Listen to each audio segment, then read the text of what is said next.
Hi, I'm Jess Lampy, a tech leader at Launch Consulting. Welcome to Why Isn't This AI Thing Working? It's the question most companies hit once the AI pilot ends and real work begins. The investment's been made, the tools have been rolled out, and somewhere between the demo and the day-to-day, things stall. This podcast is about figuring out why and what actually works instead.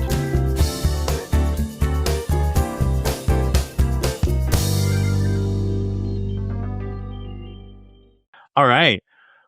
Joining with me now, we have Sammy and Mike Jacobson, the co-creators of the It Writes Itself show. Welcome to our podcast. Thanks for having us. Excited to be here. Thanks. For folks who might not know, do you mind going on that journey for us? Like, what is the story of how one is simultaneously in the marketing profession, formerly a magician, currently an AI technology expert? Yeah, I mean, we both have kind of disparate, kind of very complementary skills that really, I guess, made this all happen. I've always done magic on the side. It's always been my side hustle. I do a lot of corporate events. I do a lot of private birthday parties, weddings, stuff like that, and magic and mentalism. And then, so that's my night job. By day, I've been a creative strategist in advertising. Mostly at ad agencies and then at Comedy Central for 3 or 4 years. And then I freelanced at all these different brands and things like that. And then now by afternoon doing AI workshops. But I think that, funny enough, literally right now, for the first time, I'm now flipping it where I'm a professional magician by day and like strategy is my side hustle, or even AI is my side hustle. We have a child now. We're married, by the way, for those who don't know. If it's cute, it's because it's cute. And so I think there was always this for me, I love to perform, but then also Sammy loves to perform because her background is also I would say somehow more nerdy than magic. And more impressive, I think. I was a really serious speech and debate competitor in high school. Ooh. And then I did a lot of, theater kid stuff and comedy stuff, and got to we both went to USC, as you know, and I'm trying to think of like the best. I have such a weirdo path. Basically, I left school and became a documentary filmmaker, making a film about speech and debate. So storytelling and the craft of storytelling was like very deeply embedded into who I am. But then sort of tripped and fell into the YouTube world really early on. Like in 2010, I worked at 2 of the biggest multi-channel networks with some of the first YouTube stars ever, and had to do a lot of translating because I'd come from entertainment. I'd worked at one of the big talent agencies, and it was at this moment when like people in YouTube and people in Hollywood didn't know how to talk to each other. So I learned how to be a really good translator, and that there's a real parallel to what we're doing now. In terms of translating, like technical things or more corporate things into a more creative space and vice versa. So that sort of happened. And then through working with influencers and creators, I started working with brands and then landed in New York and really sort of fully started doing the ad agency thing, but had this background of content, digital, and entertainment and filmmaking. And started the LA Music Video Festival by herself. So then, like, Sammy's an incredible host and a much better host than I am. So that actually is incredibly helpful because she's a really good facilitator. We have complementary skills. Yeah. She grounds it, whereas I'm just like, yay! Yeah, it's the charm. I bring the finger guns. But it really works really well. We both have put in 10,000 hours into performance, standing up in front of a crowd of strangers and just talking and holding attention. And we love working together, which is great. That it could have exploded in our faces, but so far it's been pretty awesome. How amazing that you were involved in debate and speech, and then technology caught up to have that be one of the primary interfaces by which you can interact with it. Whoa. Yeah. Right. It's weird.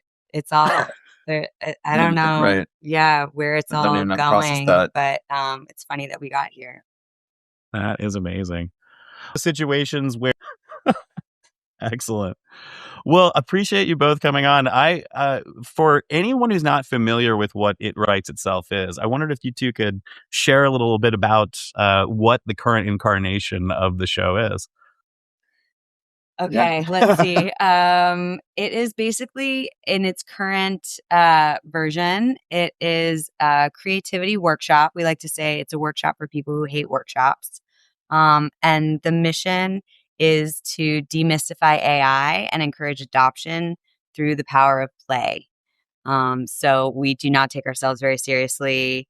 And we also like right at the top of everything we do, we love to clarify that we actually are not AI experts. We don't know anything about No, you're way, how you these know way tools more work. than we do. Yeah. Most people know way than we do about it. But instead we're AI explorers. And our whole point is to kind of instill that AI exploration mindset with people as well. So our whole point of the show and the workshop is really to just break open people's brains and do fun experiments that use AI in weird and fun and funny and sometimes existential ways to kind of inspire people to think about AI differently and get people who are on the fence more curious and get the curious to try to explore more. Yeah. I think It's been a bit of a windy road to get there. But I think like the reason we're talking to you and the value that we hear over and over again that we're providing is by making these tools fun and creating a safe space to fail and kind of like fuck around and find out. It creates a mindset shift, and that is incredibly valuable today because the tools that we're talking about are not technical tools. They're intuitive. You talk to them. And so really the only barrier to entry to using them is a willingness to do so, right? Your mindset. So that's kind of where we come in and try and help people get over that hump. That's very cool. I remember that you two were working on the idea for this a while back. I think your workshop started as a show. Can you talk me through the creation of this? Yeah, it was funny. Like right when ChatGPT first came out, we were sitting on our couch and we are just like, what is this? And it feels tiring to figure it out. Like we're elder millennials and we're like, it's another technology and one we got to figure out now. Learn one more thing. And we're both kind of, in marketing and marketing adjacent, and we definitely want to be at, the front of culture. But we were like, what do we do? And how do we like make this more fun? And we how do you learn AI? Right. Like, where do you even start? And we got inspired by the idea of a PowerPoint party. I don't know if you know what that is, but for those who don't know what it is, it's this thing that kind of blew up around the pandemic where you invite 10 friends over to your place and have them do 5 minutes in slides of whatever they want in their entire life. So be it an analysis of your dating life in New York, or Sammy did the 10 creepiest things in her parents' basement and anything in between. And there were a lot. And you just do it over, honestly, so many. And her dad is an amateur paleontologist, so there's some scary stuff down there. And we realized, we were like, let's invite some friends over. Let's just have everyone do some weird experiment in AI. We don't understand this thing. And then really quickly we realized like this would be more fun if we did it in a bar. And we emailed 20 people, our friends, and there's a projector in the bar. And then 60 people showed up. And we were like, maybe we're on to something cool. And we ended up doing it as like a comedy variety show. So people at that time, someone came up and the very first thing I think I ever did was I had AI come up with its own drinking game about the show. So it's like a self-referential, like, what's about to happen today. And here's the 10 names of the things that are going to happen. Can you make a drinking game up? And it made rules that everyone in the bar had to abide by. Or someone came up with the Apple terms of service and changed them into the 10 commandments and had someone else as the 10 commandments. And we just had our friends. Which at the time was like mind blowing. You're like, how funny and relevant is like, i.e. Apple, I'm a jealous operating system and blah, blah, blah, blah. And we're like, this is so crazy. Yeah. We did like a dating show. Yeah. We did Oh yeah, one really cool thing was we found this couple who'd gotten married over Teams. Yeah, even sadder than Zoom. So sad during COVID, and they'd never gotten to do vows. And so Mike interviewed them separately and put like the things they loved about each other into AI and had ChatGPT write vows. And then they came up, and for the first time, they saw them and like read them to each other. We put on like sweet music, and it was actually really That's so touching. sweet. It was so sweet. We gave him a little bow tie and she had a little veil. It was for our Valentine's Day show. Yeah. So yeah, we started doing these shows, and we called it. I think the first one we ever did, we called like a open mic, because we were basically just like An AI open mic. who wants to come up? Yeah, yeah. Mhm. Then as it started to get formalized, we started calling it a variety show. So our claim to fame is it was the original first ever AI variety show, and we did that sort of monthly for a little while. We ended up having a residency at Caveat, which is like a well-known, really fun comedy club here in New York. And we ended up doing a show in LA and Mexico City. There was a show. And so we were like, clearly we've like hit a nerve. This is fun for people. People love it. And people would come who were super skeptical, and they would see the show and then be like, I want to be in the next one. And like, but I don't know what I'm going to do. And so we would start coaching people and got really good at building frameworks for people, no matter where they were, if they had like used these tools a lot or if they'd never used them, to start pulling some of themselves into a potential experiment or presentation and like building stuff.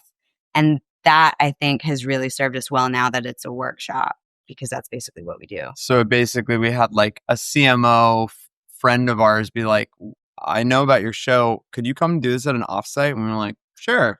And it like was awesome and blew their mind, or was entertaining in the way that they wanted to, as a company that was just thinking about AI like 3 years ago, named RGA. And then we realized really quickly that like this would be great as a corporate workshop, because there are all these companies that are trying to get their people to think in AI, but don't know how to do that without like a lame lunch and learn. So we kind of sit at this really fun intersection for now of a way to get people to think differently about AI and embrace it and have fun with it, as a way to kind of explore it and embrace it more. That's fantastic. I really like, it's amazing to hear. Sorry, I don't mean to cut you off. Go for it. I was just going to say, it's like, we don't like the word edutainment, but it is kind of, that's what it is. And then for reference, by the way, you know, it is in that vein, like, it's not even like we can turn up the entertainment or education part of it, but on average, like if it's entertainment and education, it's probably like here, like we tell you tidbits and funny things from the internet that we've found and ways that we've turbocharged our uses within the context of, hey, I figured out that I should teach my AI how I walk through Whole Foods. And I take a photo and I show my experiment on the screen of like how I just taught Claude to, like, whenever I have a photo of my grocery list, to then reorganize it in the way that I walk through Whole Foods, so that I don't have to think about it anymore. So it's like stuff like that, tips and tricks. Yeah, exactly. That may not seem immediately applicable to like what you're doing at work, but that's kind of the point, right? We just want to crack open people's brains. So, because you never know how it could end up being applicable. Right. You oftentimes, like, a top-down enforcement of a tool doesn't really yield the type of play and fun that causes people to identify, oh, like, this is actually the thing I needed all along, or this was the cool way to implement this to save a couple hours per week. Yeah. So they get these crazy enterprise, solutions, and then no one's actually using it because they're just expecting them to, but they haven't really bridged the gap, in terms of usage. Have you found that? Because that's what you guys do.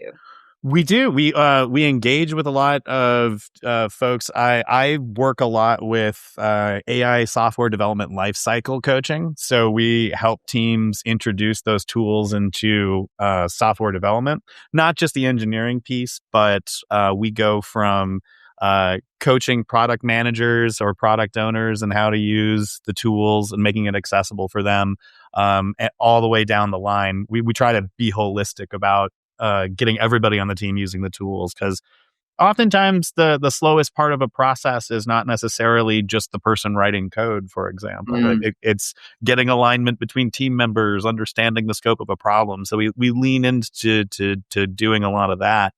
But yeah, oftentimes when we've been working with clients, it's more greenfield early days of implementing those tools. So we don't encounter as many situations of in those types of engagements. But certainly in conversations with other groups and companies, you find out that they bought a bunch of seats and they're just kind of trying to figure out what to do with them, or there's fear of using them. And then with all the talk about token consumption, everyone's afraid, like, well, I don't want to do anything that's going to cause a bill to get created that someone's going to come be mad at me about. So, yeah, it's a blend. It's a mix of where people are at on this journey.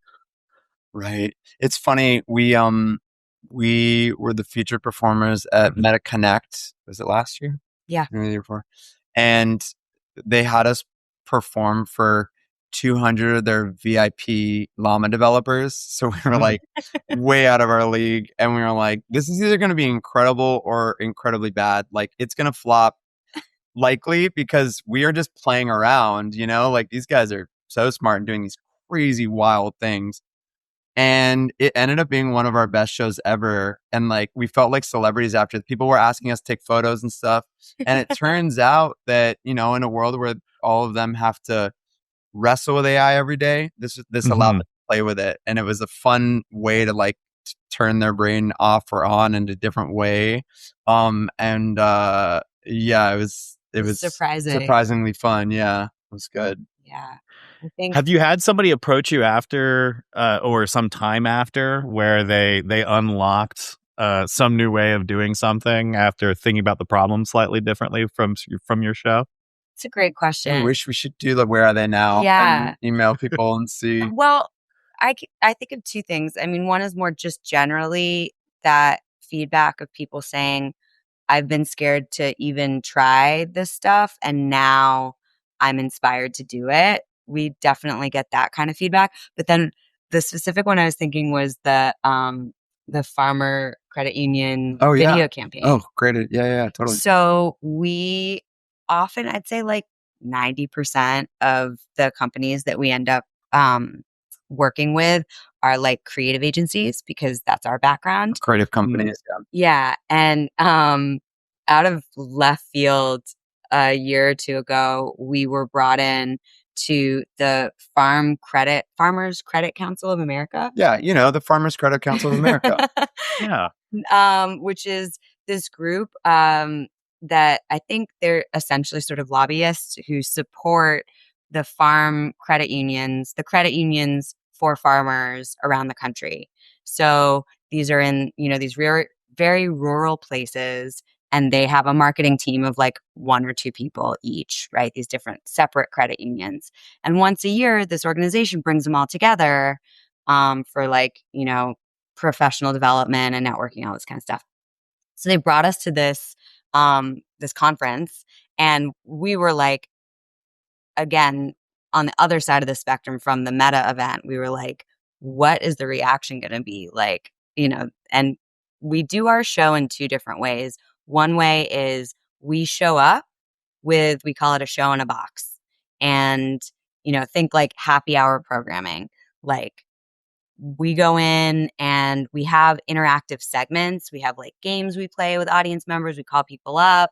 But we've really just sort of built all of the segments and we're just presenting it based on like the goals of the company and the event and the people in the room. But it's sort of like they don't have to do anything. We show up. The other way that we do it is we start working with volunteers from a given team like 2, 3, 4 weeks ahead of time. And they come up with segments and we coach them as they build their own segments and then present to each other. And we just sort of MC the show. So that's what we did with the Farm Credit Council. And one of the women who was a volunteer, first thing that she told us was she's never used these tools and she was like terrified of them. And and we started kind of teasing out what she was working on at the moment. And she mentioned that she had to film like a video campaign for some new products that they were offering, different sorts of loans and things like that for farmers. But she knew nothing about film production, and it was like on her to build this like 6-episode video campaign. And we worked with her, and she was able to use these tools to like put together a call sheet and a shot list and her scripts and all the things she needed. And she ended up filming this amazing campaign, and we were able to share it at the conference. So that was like a 0 to 60 kind of experience. And in the same conference, somebody who is in comms created her thing was she grew up on a farm and she wished that she could still have a sheep as a pet. So she used AI to create a comms plan to convince her husband that they should have a sheep as a pet. Just an audience of one. So what is so she inputted all the things that AI should know about her husband. And then it helped her create a plan on how to convince him, like what's the podcast that she should have on in the home, like what kind of, I don't remember the other pieces, but there are other elements of things that could happen like in their lives. Multifaceted comms plan. And ultimately like a presentation, which was hilarious because like she did a pre and a post campaign like survey, like how interested are you are having a sheep as a pet? And it was like, definitely not at the beginning. And then after, also still definitely not. But like, we got an amazing presentation that she shared with the group on why she should have it. And that presentation and what it could be like, what their lives could be like, Yeah. And that was back to back with this woman who created this campaign. It was so funny and awesome. That's amazing. I really like the way the event you described feels almost like a hackathon where you give people an opportunity to engage with tools, build something neat and showcase it to an audience, and probably does a lot to build confidence and faith in people's ability, like seeing people be super successful at using the tools. It's totally, it's such a good point. Like we end up doing the show in the box a lot, but our favorite format is the like your team puts on a show for that reason, because like it's just no matter what we say, even though we come in hot and we're like, we don't know what we're doing, we're not experts, coming in as like, the paid entertainers or workshop leaders, they're going to assign a certain amount of expertise to us. But when you see your colleague use the tools, it just hits you in a completely different way. When you see like Meg from accounting do it, you're like, well, if she can do it, I can do it. That's exciting. So pivoting to a slightly more cold business way of looking at it then, if an executive was coming to you and they were saying, hey, I feel under pressure to show ROI with AI tools, what would kind of be your elevator pitch to them? That's a good question. I think there's a step before ROI, which is getting people to do two things. One is be confident in the tool, and one is be inspired to use the tool. And that is, I think, exactly why we built this and what we probably do best. We're not telling people how to prompt. We're not telling you how to use the tool best, but we're giving you fuel for that like confidence and inspiration that you need before you can actually get to a point where you're using it in your daily work and going to turbocharge the way you work. So a lot of things that we end up doing end up kind of blurring the lines of personal and professional, because what we've found is the more that you embrace in your personal life, the more you embrace in your professional life. Very cool. Yeah, I feel much the same way. You almost hear, or when you're working with people that are implementing it in their work, the ones that you have conversations with that are like, oh yeah, like I had this idea and I was pursuing this other side activity. Like I wondered if I could use AI in order to like manage my home or things like that. You're like, oh, okay, you're thinking about this outside. They're the ones that are light years ahead figuring out how to implement it in their own workflows at work. Yes. It's so true. I love the comparison to a hackathon. When you can find a way in that's like personal, that you're actually passionate about, you'll have the gas in your tank to like experiment, fail, try again. You know, if like you already don't care or are skeptical of these tools and it's for something like at work that you know a different way of doing, you're going to go with the path of least resistance. Mhm. So finding those like that pet project, that Yeah. personal way in is really important. It's almost like I never thought about this in context. Yeah, pet projects and like the best of AI gets unlocked with side quests. Like AI is just side quests, until you find, this weird, you're like, I know how to make ideas. I know it can give me 3 different taglines, but like, could it reorganize the way that I think about this thing? And could I give it all of my magic books and then have it be a magic mentor? I'm like, I think so. I'm like, oh yeah, actually that makes a lot of sense. Or if I don't know, I just chat with it and ask it to help me to do that thing.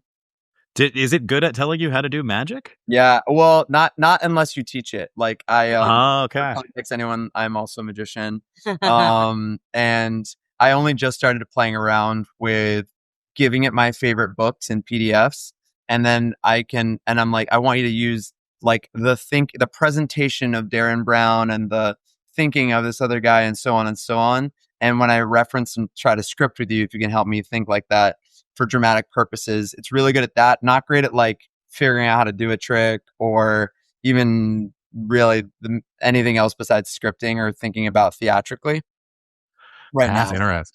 Yeah. Yeah, I hadn't thought that you could use it as a coach for magic, but yeah, I was curious. Like, to what extent does that exist in the innate data set, in the training data sets that went Not a into those lot. models? Not a lot. Okay. Literally, like when I Question answered. yeah, when I first tried to do it, I was like, what would be something cool for, I don't even know what the show was. And it was like, you should like make a phone levitate and then disappear and then reappear, whatever. It was like, how? And it just didn't really connect any dots. It was just kind of like thinking in like how a book, like a fictional book would just kind of invent magic or something. But it really is not bad when it comes to scripting and theatrics. Very cool. Or even like I was using it yesterday to help me plan out how I want to film a live show that I'm doing in a really weird venue. So I gave it the seating plan and then I had it recolor things and kind of show the client where we needed to be and why and all that stuff. So there's definitely stuff around it that have been really helpful. It's really neat. One of our philosophies is um, trying to identify when you're resistant to using AI. Not like going like, oh, I'm having this internal struggle about whether or not I should use it, but when you're just kind of doing something out of habit, trying to catch those moments and be like, could I use AI here in order to speed up this process a little bit or make it more enjoyable? And lean into that. And that's been oftentimes in like initial brainstorming sessions or trying to understand things. It's great to come up with. I feel like people want to go into a conversation and a brainstorming conversation typically and be totally fresh and whiteboarding. Sometimes it's neat to just be like, generate 100 ideas for me and I can read over that before going in. Yeah, that's great. Yeah. So you all took this workshop. You've been presenting it to some very impressive clients. You also performed it at South by Southwest. How did that happen? That was a bit of a plot twist. Yeah. Well, yeah, it's fun.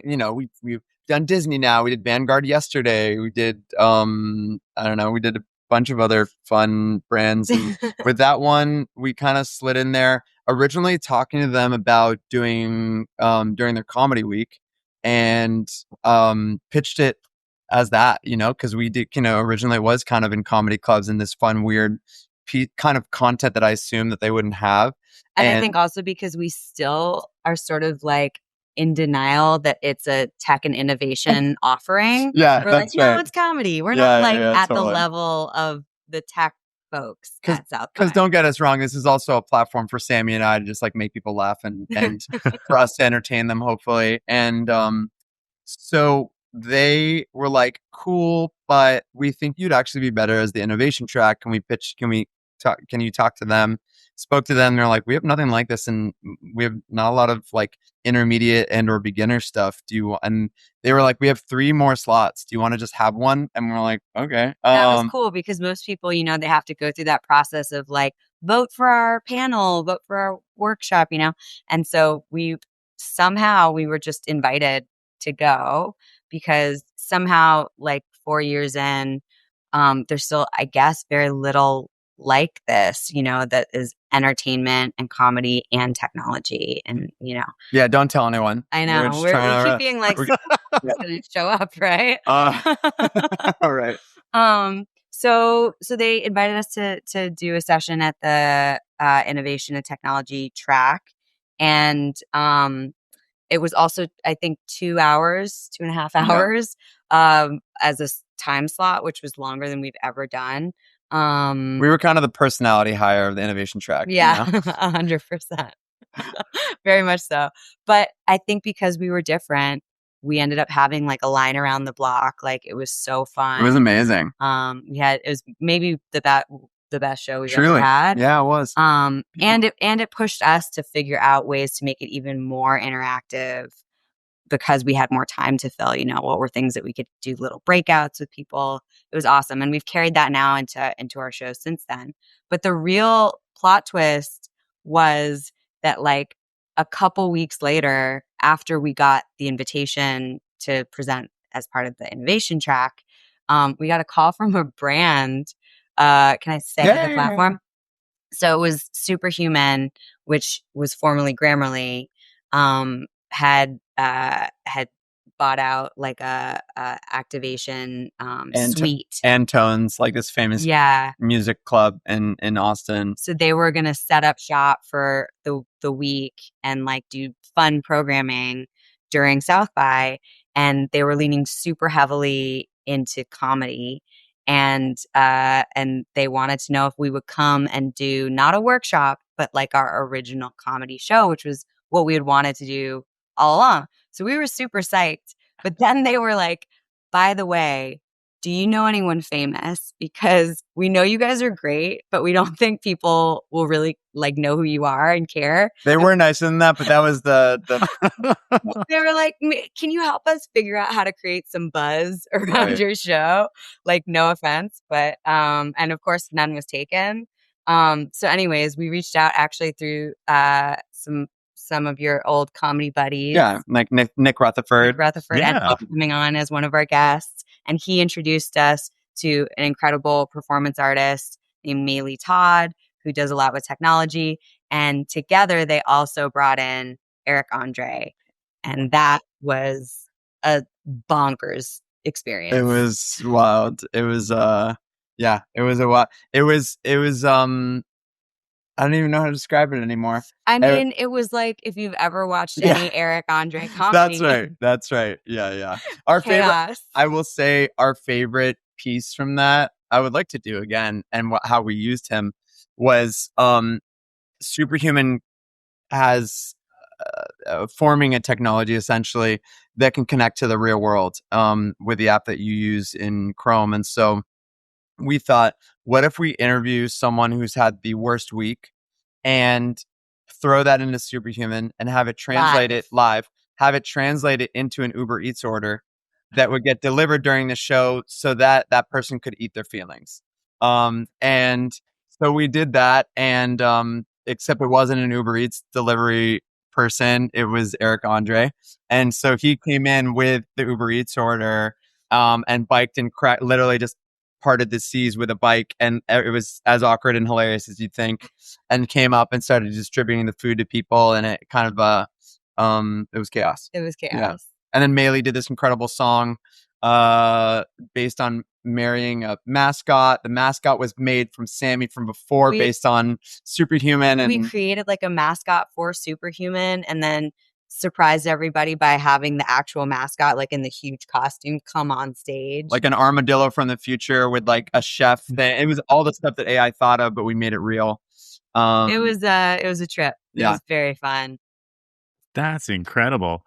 So of those elements, what are you bringing now into your show as it goes forward? Oh, from from there, from there.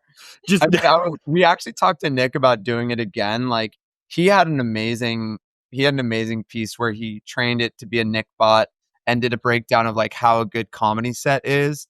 But he had this hilarious apparatus that was like holding his iPad around.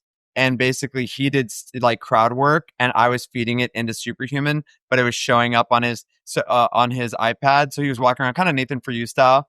And he would deliver the lines, which in person, and then comment yeah, on them. yeah, Like, and then I comment wouldn't on say it. that, Yeah, but, you know, exactly. and I mean, it could have worked better. Yeah. we had some internet issues Yeah. early in the show, but I would love the chance to do that again. I think he would too. It was actually really But fun. I would also do the mascot again.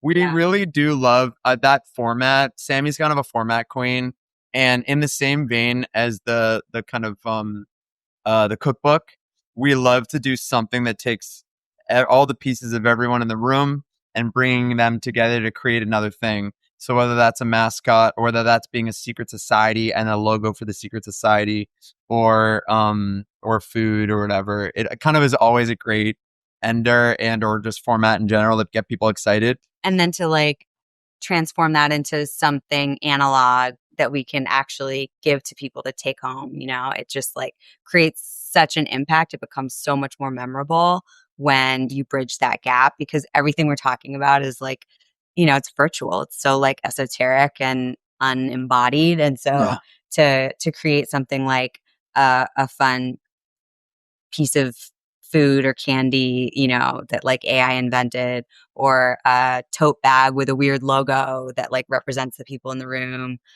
or a full size mascot, it just brings like a lot of magic into these rooms, which isn't surprising when you think about who's leading Full this. circle. Yeah. Yeah.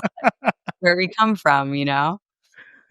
It's a funny mix. It really is, because like we just did marketing and comm summit at Vanguard, and some of the feedback we got there was like, it's so hard to thread the needle in such a corporate environment with programming that feels relevant but is still super creative and fun. And I think like it's just a testament to like our weird backgrounds. Like what we're doing feels so simple. We're surprised at how successful it's been because it just feels so like obvious to us, but it's because we come from that world and we come from the world of performance. Well, really appreciate having you both on today. Is there what is the best way for somebody who wants to go experience It Writes Itself themselves, either through their company or in person at a show? What's the best way for them to do that? Go to our website, itwritesitself.ai, of course. Or you can email us at humans@itwritesitself.ai. Fantastic. Well, Sammy, Mike, thank you so much for joining us today. Having us. Awesome.